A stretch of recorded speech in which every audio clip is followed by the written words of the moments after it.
Pulso económico de lunes que, como siempre, empezamos echando la vista atrás a ver cómo le ha ido a nuestro IBEX 35. La jornada de hoy no se prometía tan buena, al final lo ha sido. Ha habido más titubeos en otras bolsas europeas. La sesión cierra en 0,75% de avance, el índice general en 8.188,4. Tres valores, luego lo analizaremos, se destacan en las subidas. Santander hoy recupera 3,17, Grifols 2,77 e Indra también la misma cifra, 2,77. No es que sea un error, sino que, bueno, pues accidentes, coincidencias de las cotizaciones. En el lado del rojo, la que más, Repsol 2,83 abajo, en segundo lugar Acciona 2,05 abajo y en tercer lugar Arcelor, que se deja en la sesión 0,84. Y a continuación les voy a adelantar algunos de los argumentos que seguro más les interesan de esta mesa de análisis económico que cada día organizamos para ustedes con los mejores expertos para que no se pierdan detalle. Y hablaremos del Banco Central Europeo y, por supuesto, del Banco de España y de Bundesbank, porque tienen visiones diferentes sobre cuándo hay que empezar a reducir el balance. El Banco de España dice que no está de acuerdo con el Bundesbank, que le gustaría iniciar esa reducción de balance más pronto que tarde y, lógicamente, la posición del Banco de España es un poquito despacito, que nosotros tenemos problemas importantes y estructurales. Y hablaremos de una compañía que, siguiendo la estela de otras del mismo sector, por ejemplo ACS, están intentando conseguir, y lo consiguen, son competitivas y consiguen contratos relevantes. Se trata de SACIR. SACIR ha ampliado un contrato que tiene del aeropuerto de la capital del Perú, de Lima, 340 millones de euros el contrato, y por eso probablemente hoy SACIR ha tenido, ya se lo confirmó, un buen comportamiento en bolsa. Bien, les presento ya a nuestros invitados en Pulso Económico hoy, don Juan Iranzo, catedrático de Economía Aplicada y director de Armadata. Muy buenas tardes. Buenas tardes, frías y lluviosas, pero muy buenas, porque estamos esperando la lluvia como agua de mayo. Sí, la lluvia es un gran vector de la economía de muchos. Don José Ramón Riera, economista y director del Foro Séneca. Muy buenas tardes. Muy buenas tardes. ¿Todo bien? Todo bien. Me alegra mucho. Bueno, empezamos con la sesión de bolsa. Parece que hemos tenido poco titubeo. Algunas bolsas europeas los han tenido más intensos esos titubeos ante un problema que viene de China, y es que están en récord de positivos por coronavirus, están cerrando nuevas áreas y eso preocupa lógicamente por la influencia que pueda tener en las economías internacionales. Iranzo.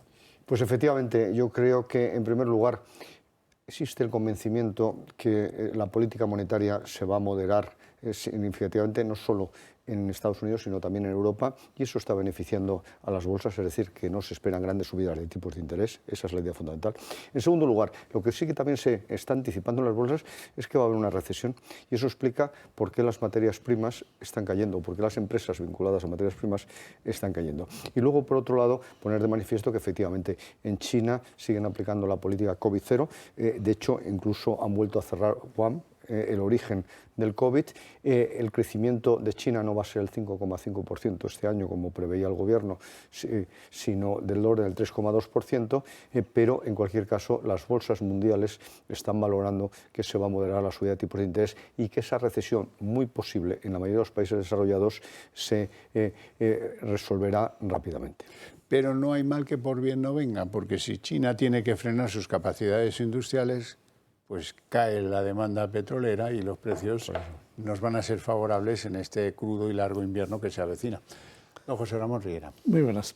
Vamos a ver, yo creo que las bolsas, es decir, hay una cosa que tienen muy clara, es que la política monetaria implantada tanto por la FED como por el Banco Central Europeo, que sí va a subir los tipos de interés ahora en diciembre, pero lo tienen descontado, sí, porque si ya se sabe y se da por descontado, saben que es la adecuada, y al saber que es la adecuada significa que aunque se espera la contracción necesaria y suficiente para que se reduzca la inflación, por otro lado, simultáneamente pasa lo que ha comentado el profesor Iranzo, están cayendo los precios de muchas materias primas, que nos va a venir muy bien a efectos de la inflación. Y desde luego lo de China y su política del COVID, desde luego, ya nadie cree en que en estos momentos el COVID sea un problema. Es decir, el COVID lo ha sido, nos ha hecho mucho daño y ahora ya nadie se va a preocupar demasiado porque cierre Wuhan o porque cierre toda la China entera. Se va a ser un problema, en cualquier caso, local de China y le va a afectar si son capaces de tomar esa decisión de COVID-0, que creo que es un error tremendo. Vamos con la pelea de gallos entre bancos emisores, entre bancos centrales. El Banco de España dice no, manifiesta una discrepancia fundamental con el Bundesbank sobre cuándo y cómo se tiene que reducir el balance del Banco Central Europeo. Los alemanes quieren que eso sea más pronto que tarde, los españoles estamos en que sea lo más tarde posible. Efectivamente, el balance del Banco de España evidentemente le interesa que el Banco Central Europeo no reduzca precisamente rápidamente la deuda. ¿Por qué? Porque le afectaría enormemente en la colocación de su deuda y en la salida al mercado de esa deuda con las distorsiones que generaría. Sin embargo, la política más ortodoxa del Bundesbank respecto al Banco Central Europeo sí que recomienda que empecemos cuanto antes. Hay que tener en cuenta que los activos del Banco Central Europeo se han multiplicado por 3 aproximadamente desde el comienzo de la crisis del COVID-19. Por tanto, eso sí que se tiene que ir resolviendo rápidamente y yo estoy más cerca de la ortodoxia del Bundesbank, que también apuesta por una subida de tipos en diciembre, como decía muy bien José Ramón, pero que probablemente sea de 0,5 puntos. Y en este sentido, yo sí que creo que hay que empezar con esa situación. Y sobre todo, porque acabaríamos con esa política de incentivo al déficit público, a la emisión de deuda, etcétera, que tanto daño nos ha hecho. Y además hay que tener en cuenta que esto es compatible también, el análisis que estoy haciendo, con lo que de hecho Bruselas, que va a aplicar las reglas fiscales, afortunadamente se vuelven a restaurar, pero ha dicho clarísimamente que el déficit público no se debe reducir, ni muchísimo menos tratando de subir los impuestos, sino bajando el gasto público.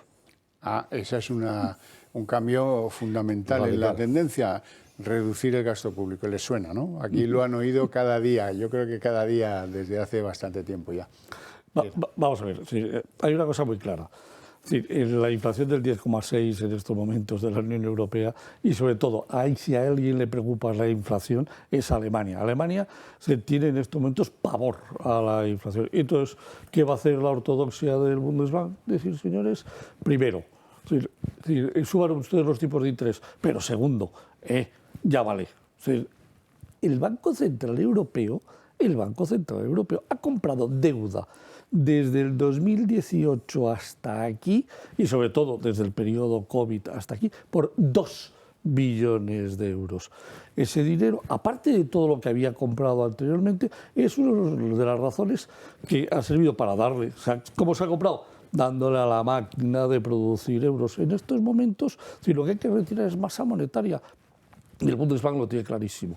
Sí, hay que reducir masa monetaria sí o sí para bajar la inflación, además de subir los tipos de interés. 2, sí, como decía muy bien Juan, ya va siendo hora de que Europa empiece a hablar sobre todo de reducir el déficit y sobre todo reducir las deudas de los países. Te comentaba antes de entrar en antena, en estos momentos el 73,8% de la deuda, del total de la deuda de la Unión Europea está en manos de Francia, Italia, Alemania y España.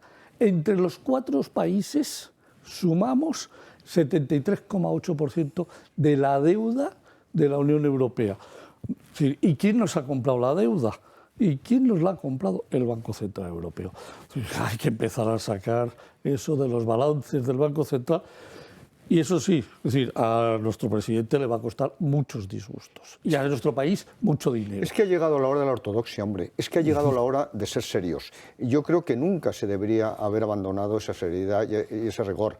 La política fiscal expansiva se tenía que haber aplicado bajando impuestos, no subiéndolos y disparando el gasto público. Pero en este momento hay un objetivo muy claro, encabezado por Alemania: luchar contra la inflación. Y eso solo se consigue, como muy bien ha dicho José Ramón, con política monetaria restrictiva, pero también, ojo, con política fiscal restrictiva. Yo no conozco otro mecanismo a corto plazo, de tal manera que es sorprendente que nuestro presidente siga sacando pecho de que el gasto público en el año 2023 va a conseguir un nuevo récord histórico. Bueno, vamos con algún nombre propio. Banco Santander, que por cierto son las acciones que más suben en el día de hoy, suben bastante, 3,17 exactamente.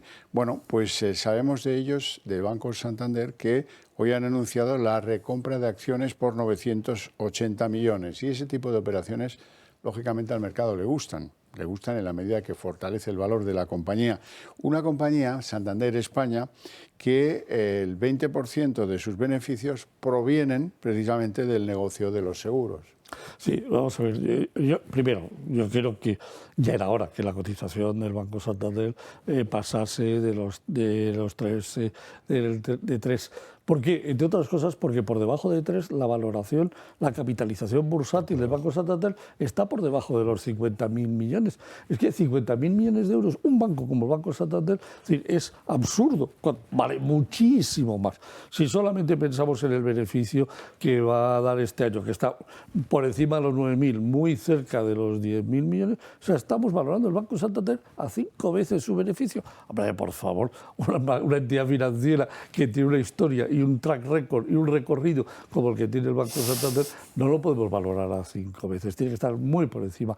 Y el hecho de que el 20% le venga por su línea de seguros, lo que indica es que está haciendo las cosas correctamente y está diversificando su modelo de negocio, porque tiene que hacerlo y es bueno para la entidad y para los accionistas. Profesor Irán. Y además, efectivamente, el mercado de crédito, el mercado crediticio, es un mercado muy maduro en España, porque estamos hablando sobre todo de los resultados de Santander España. Y sin embargo, el mercado de seguros tiene un potencial enorme, porque en España es que no tenemos seguros. Básicamente lo que aseguramos es el automóvil y poco más. Los seguros de vida tienen un recorrido enorme, ha empezado también a desarrollarse bastante el seguro hogar, etcétera, pero tiene un gran potencial de crecimiento. Y además el Banco Santander yo creo que ha hecho bien en la política de venta de seguros, es decir, zapatero a tus zapatos. Tú te dedicas fundamentalmente a comercializar los productos de ¿qué? De grandes aseguradoras, de Mapfre y de Aegon, y de hecho tiene acuerdos con ellos, el 51% es de ambas aseguradoras y el 49% en ambos casos es del Santander. ¿Eso a qué ha llevado?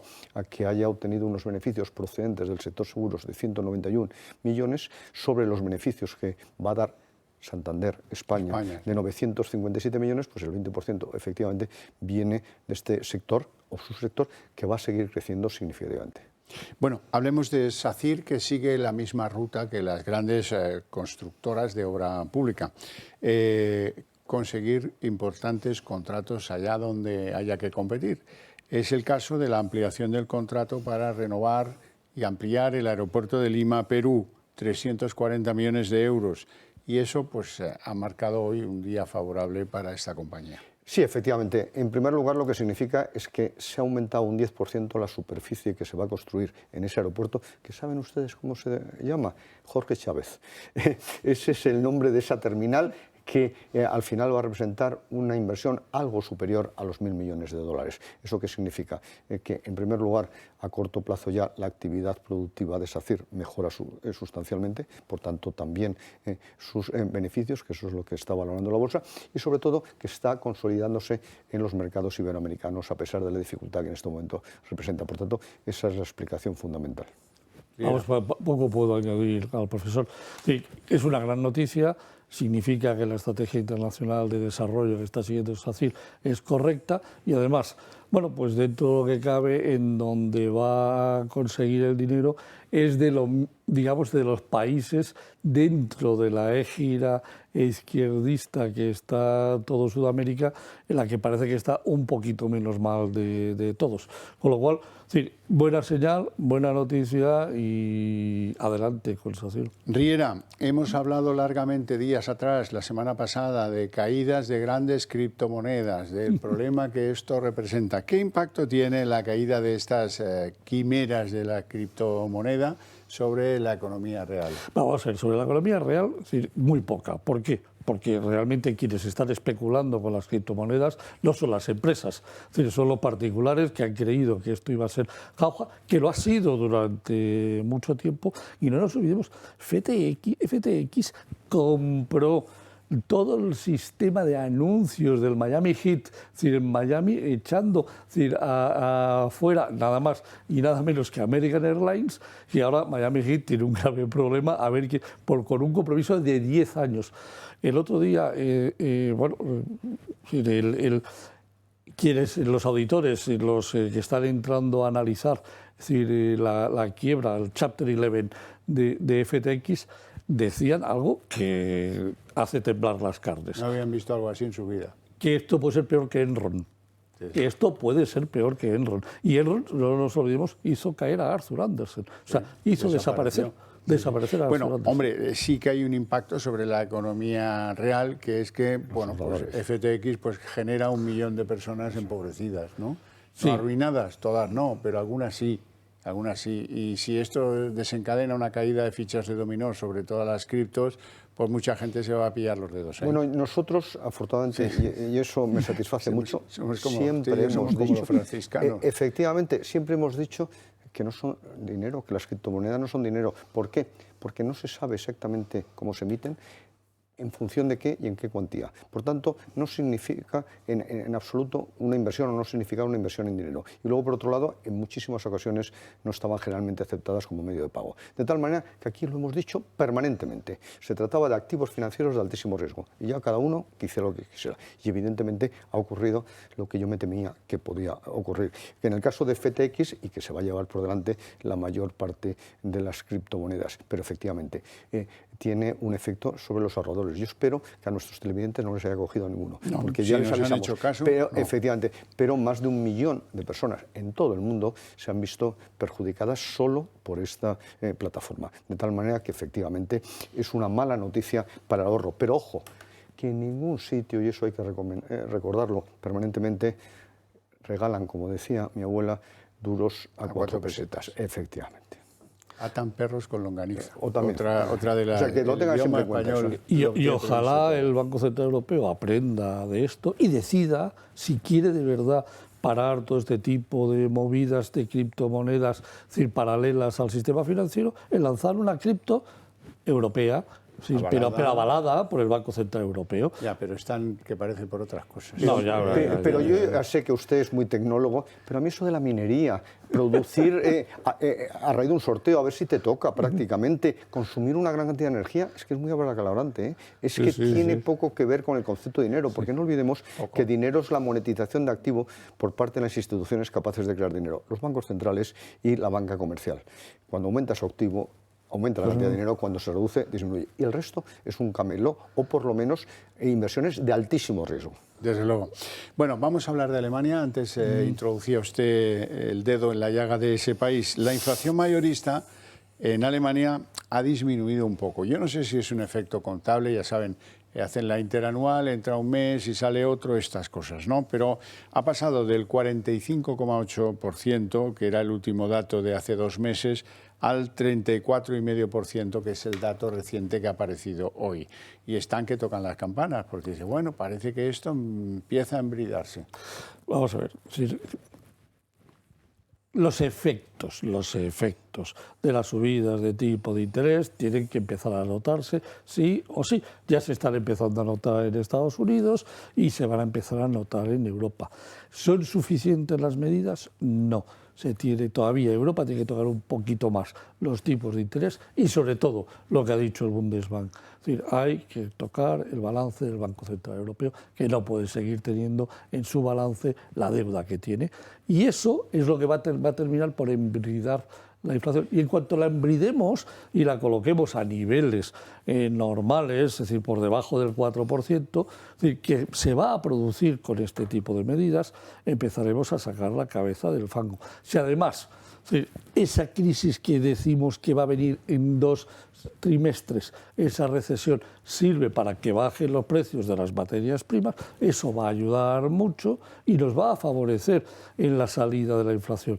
Y eso es lo que hay que, de alguna manera, acelerar para que esto, cuanto antes, terminemos con el proceso inflacionario. Efectivamente, el índice de precios de producción, que es exactamente el que había alcanzado ese 41,8%, había significado un récord solo comparable con 1949. Realmente Alemania tiene pavor a la inflación, de consumo, pero ya no digamos de producción, porque precisamente ella es clarísimamente un país exportador de productos industriales, por tanto esto le penalizaba enormemente. Yo he visto por qué se alcanzó el récord en el mes de agosto, que se ha repetido en el mes de septiembre, básicamente porque la energía subió un 139% y los input intermedios del orden del 100%. Afortunadamente esa situación se está revirtiendo, en gran medida por lo que decía José Ramón, porque se está desacelerando o vamos camino a la recesión y el precio de las materias primas se está cayendo, sobre todo la energía. Esa es la razón fundamental, pero en cualquier caso, ojo, estamos hablando del 34,5%. Sí. Tela. Estoy hablando en castizo. Esto se interpreta y aquí jugamos limpio. Hablemos de Mapfre. Mapfre ha presentado sus ratios de solvencia, que son muy parecidos a los anteriormente presentados, están del orden del 216, casi 217%, lo cual demuestra una gran estabilidad y una gran solidez de las cuentas de la aseguradora Mapfre. Sí, efectivamente, han bajado ligeramente respecto al mes de septiembre, que fue de 219,8, incluyendo las medidas transitorias, pero evidentemente tiene un nivel de capitalización enorme, 9.836 millones de euros, y además yo creo que lo relevante en cuanto a su solvencia, el 84% de esos fondos son de nivel 1 o de máxima solvencia. Por tanto, evidentemente es una aseguradora. Afortunadamente no ha habido crisis en España del seguro. Es verdad que tienen que seguir fusionándose pequeñas aseguradoras, tiene que aumentar el tamaño de las grandes operadoras, como el caso de Mapfre, pero evidentemente es un sector que no ha sufrido ni la crisis pasada ni afortunadamente la actual, porque si no hubiéramos tenido un problema financiero muy grave.